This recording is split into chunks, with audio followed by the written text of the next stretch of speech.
It is Tuesday, February 10th, 2026, and it's 1 a.m., and we're here to discuss and review the Utopia Subdivision Minor Lot MS 171-25.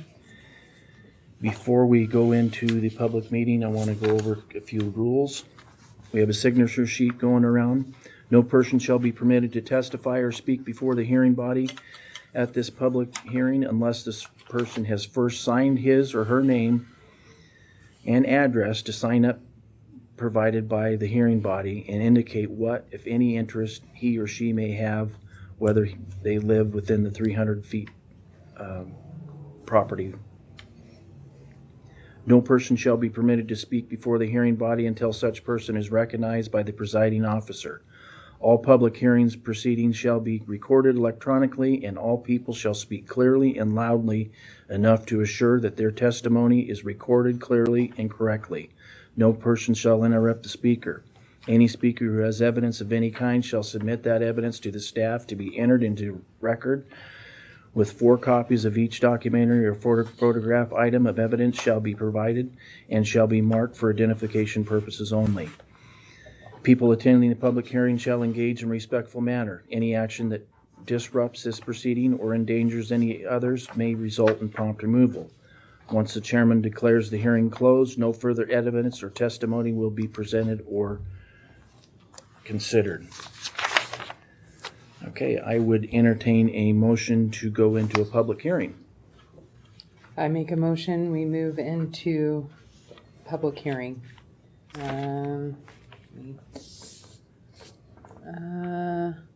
To discuss, review, and consider Utopia Edition 3 Lot Minor Subdivision MS-171-25. Second. Roll call. Commissioner Cowles? Here. Commissioner Zimmerman? Here. Commissioner Doge? Yes. Okay, we're in a public hearing. Is there any conflicts that the board has at this No. moment? No. Okay, none here. Okay, whoever's going to speak, would you please raise your right hand if you're going to speak at this? Are you going to? Okay. Okay. Do you solemnly swear or affirm to tell the whole truth and nothing but the truth? Yes. Okay. Thank you. Okay. Now we go to our staff report. Okay. Dan Martinson, Administrator. We are here for a subdivision request from Ron and Tanya, Ireland.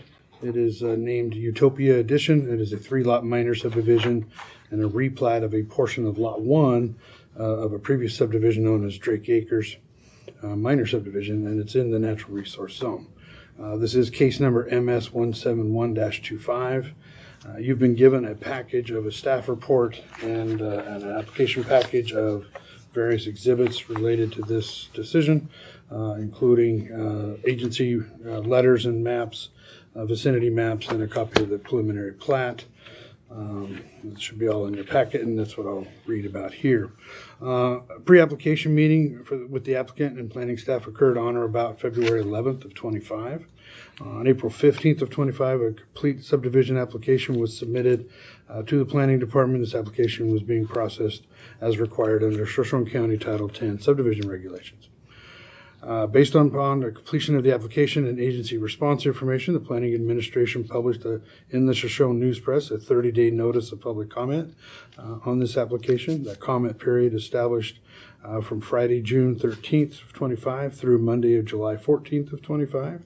On June 11th of 25, a notice was sent to adjacent property owners within 300 feet of the subject property via regular U.S. Postal Service. Additionally, the site was posted on June 12th, 25 with the physical notices along the vicinity of the parcel boundaries.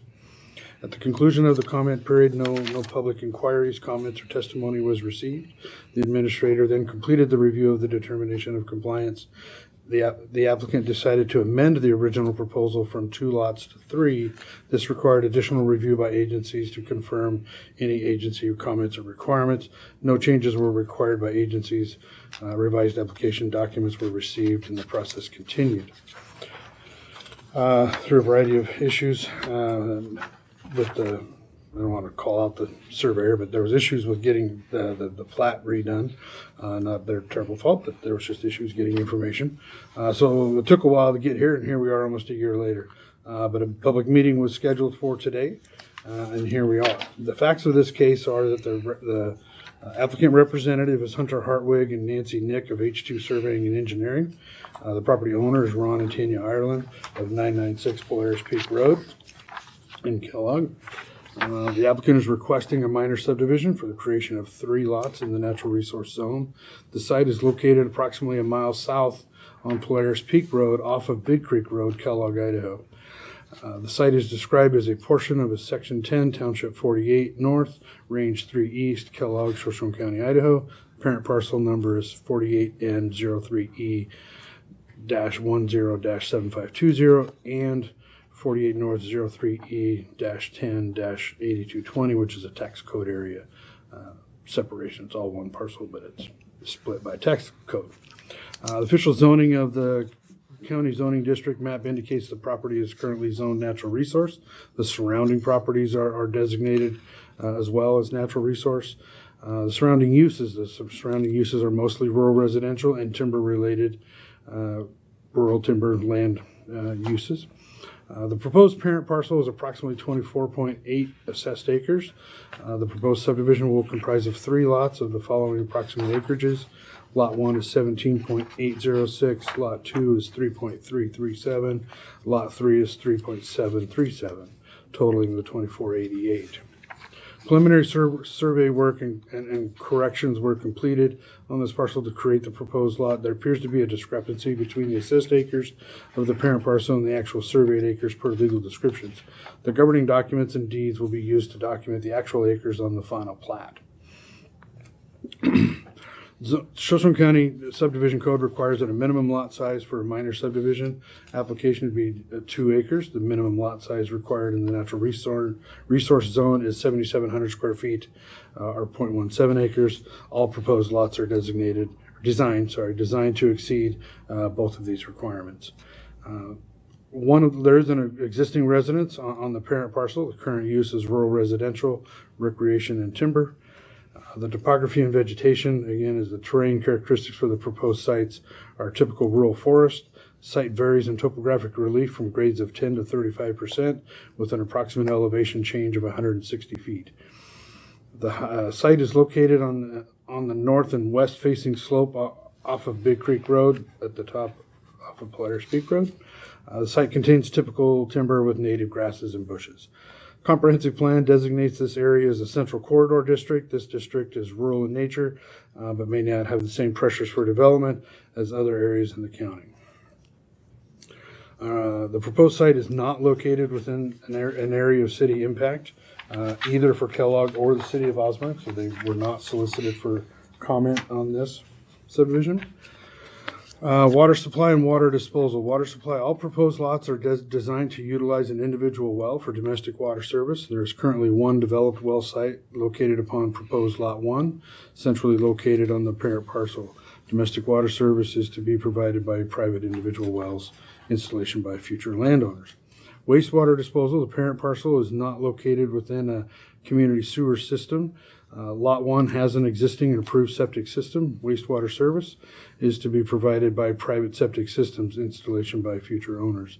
In a letter dated May 8th of 25, Ted Siegford of Panhandle Health District outlined conditions, requirements, and recommendations, along with applicable plat language for this project to be satisfied before the final plat and Mylar is signed. You'll see exhibits AC3 in conditions.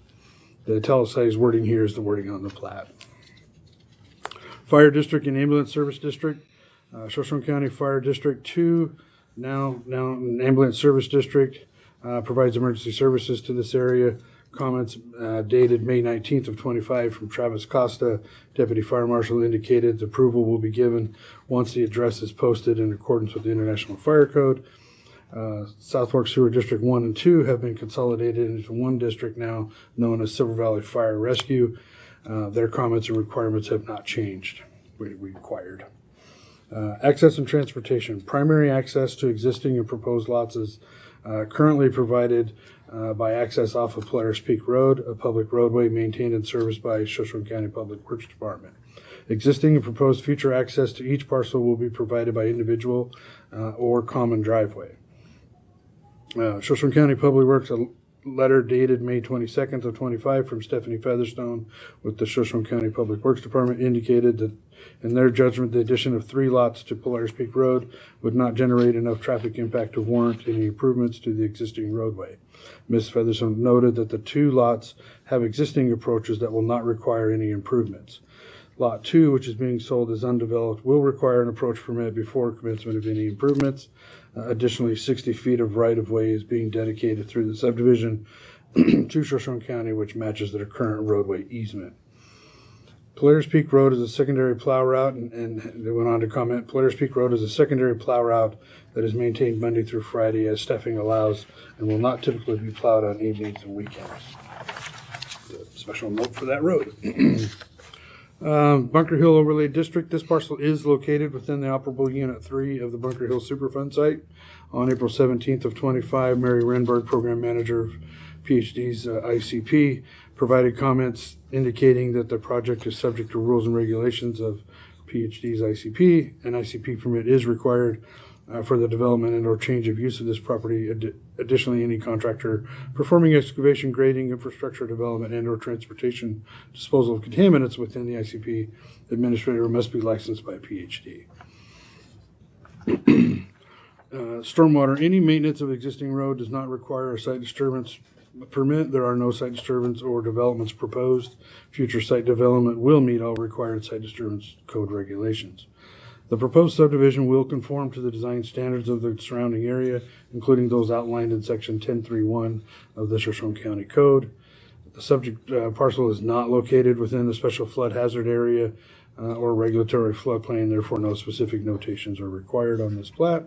And as of the writing of this report back in April, as well as up until the recent notification of this hearing, the Planning Department has received no comments or inquiries. Next, you'll see a list of the applicable legal standards, which is the Idaho Code and county codes that we follow to come up with this process and your conclusions of law. Based on the review of the submitted application, discussions with the applicant, agency responses, and public comment, staff finds that all requirements for application and procedure have been met. We included draft conditions of approval. These are your pretty standard fare of all development shall be subject to applicable rules and ordinances of the county and any other state or federal agency. Any further development or changes shall come before the Shoshone County Planning Department and or the Board of Commissioners. The applicant shall meet the requirements of the Shoshone County Fire District Number 2, or also now known as Silver Valley Fire and Rescue, and the England Service District, as specified in comment letter dated May 19th. The applicant shall meet the requirements of Panhandle Health District as specified in the PhD's comment letter dated January 8th of 26. The applicant shall place a plat notification upon the face of the final plat. It's noted there. Subdivision shall meet all the requirements of the Institutional Controls Program, and all future development shall be required to meet the program regulations. This subdivision shall meet the Shoshone County site disturbance regulations. All road, permanent stormwater, and erosion control measures shall continue to be maintained in perpetuity. Any new changes or development shall require additional permits. All future lot development shall be subject to applicable permit requirements.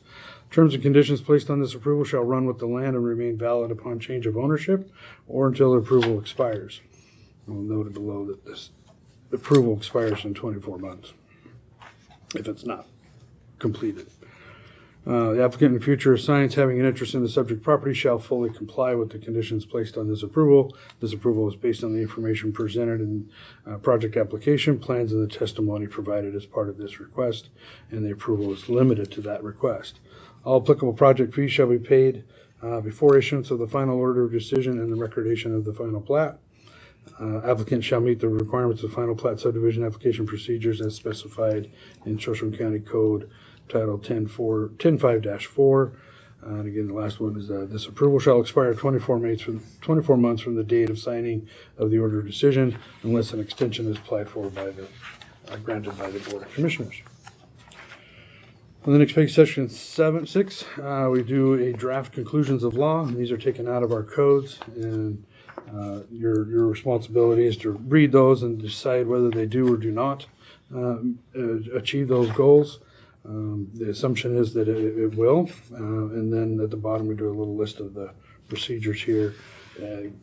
we don't have any public here for testimony, so with that, I also do a draft motion, pretty standard fare, and the decision to be made here is either approve with proposed conditions, deny with specific reasons why, approve with additional conditions, so if you see fit to add on any additional conditions, that's the opportunity to do that, or if there's need for more information, you can continue this for further information.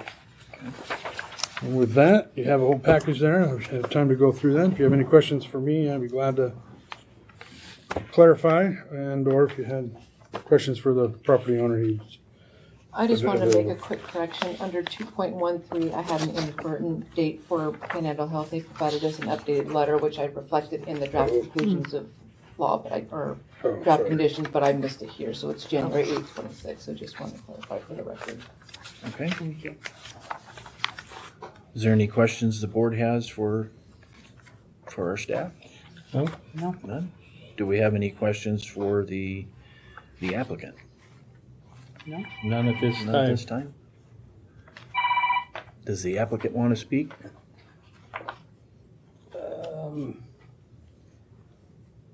Can I? Yeah. Would you raise your right hand, please? Do you swear and tell the whole truth and nothing but the truth? Sure. Yes. The only thing I caught that, on the application was that it was under myself and my wife's name, but my son is also a owner in the property. It would have came from the title report, so maybe was he recently put on? No, he's been on it the whole time. We'll make sure that He may have been listed in there. he may have. Should be anyway. Okay. There it is. So in the owner certificate on the plat, which is the part where you're technically, as the owners would be deeding this property into the, it's like a quitclaim deed. It lists, known by all men present, that Ron N. Ireland Jr., Tanya S. Ireland, and Jarek A. Ireland are the record owners of the real property of the certification and have caused the same to be certified and divided into lots as herein platted, to be known as Utopia Edition. So this is where it matters, is on the plat, because this is the governing document that's going to transfer it. And Thank you for catching that on. it's good Okay. point to make. Is there anything further? No? No. Are you guys, is the board ready to make a decision? We're gonna, We can move out of a public hearing. Yeah. yep, I'd entertain a motion. I make a motion that we move out of public hearing. I'll second. Roll call. Commissioner Cowles? Here. Commissioner Zimmerman? Here. Commissioner Dobbs? Yes. Okay, we're in regular session and we're here to make a decision. We can go through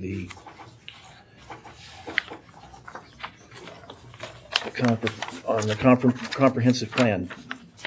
Does the proposal conform with the goals and objectives contained within the comprehensive plan? I would say it does. Yes. Okay. Does the proposal conform to the standards contained in Title 10 of the Subdivision Regulation of Shoshone County? I would Yes. agree it would. Zoning, is the proposal consistent with the purpose of the intent of existing zoning? Yes. I would agree. Surrounding use, the property is compatible with the existing uses in the area? Yes. Yes. Impact on the public, the proposed is not detrimental to public health, safety, or well-being? Yes. Yes. Okay. All right.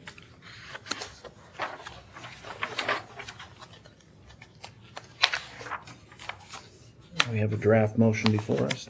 Does somebody want to read that off? And I will motion based on the findings of fact and conclusions of law set forth in these documents and any additional testimony received, the Shoshone County Board of County Commissioners order this application for a minor subdivision case number MS 17125 Utopia Edition 3 lot minor subdivision replat of portions of Lot 1 Block 2 Drake Acres to be approved with proposed conditions. I'll second that motion. all in favor? Aye. Okay. Motion carries. The plat has been approved. Cool. Thank you. All right. There's nothing further, meeting adjourned. Finally.